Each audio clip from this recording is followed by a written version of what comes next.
মমতা ব্যানার্জি যদি পশ্চিমবঙ্গের মায়েদের বোনেদের সুরক্ষা দিত,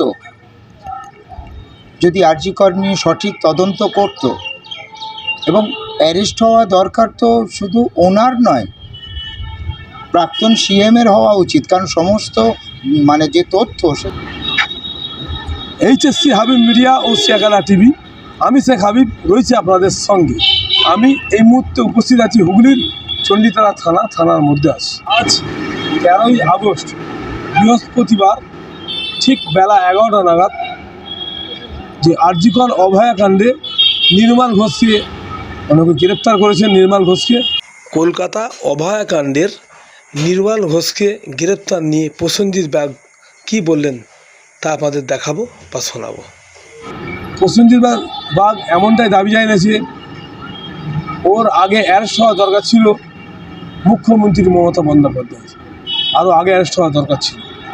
আপনারা ভিডিওটি শেষ পর্যন্ত দেখুন, বেশি বেশি শেয়ার করুন, আপনাদের মূল্যবান মতামত কমেন্ট বক্সে জানান। মমতা ব্যানার্জি যদি পশ্চিমবঙ্গের মায়েদের বোনেদের সুরক্ষা দিত,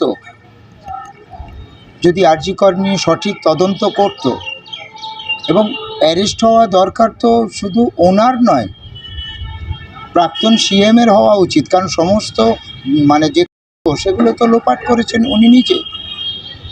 তাই এক এক করে এই তো সবে শুরু হয়েছে অ্যারেস্ট হওয়া, বাকিরাও হবে এবং সত্য তথ্য সামনে আসবে।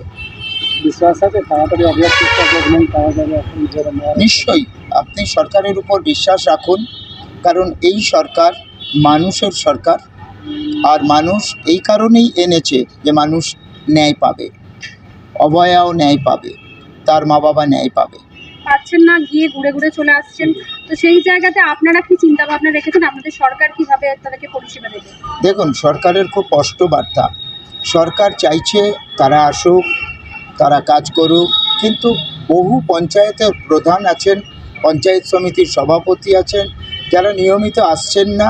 নিয়মিত কেন, একদমই আসছে না। আবার কিছু জায়গায় পদত্যাগ করলেও কিছু জায়গায় করছে না। তার মূল কারণটা হচ্ছে তারা যে সরকারের সম্পদ, যা জনগণের উন্নয়নের জন্য খরচ হওয়া উচিত ছিল, তা আত্মসাৎ করেছে, মানুষ জানতে পেরেছে, এবং বাইরে বের হলেই মানুষ তাদেরকে ধরছে। আর সেই ভয়ে তারা আসছে না, কারণ সরকার চাইছে সকলে আসুক, পঞ্চায়েতে বসুক, মানুষকে পরিষেবা দিক।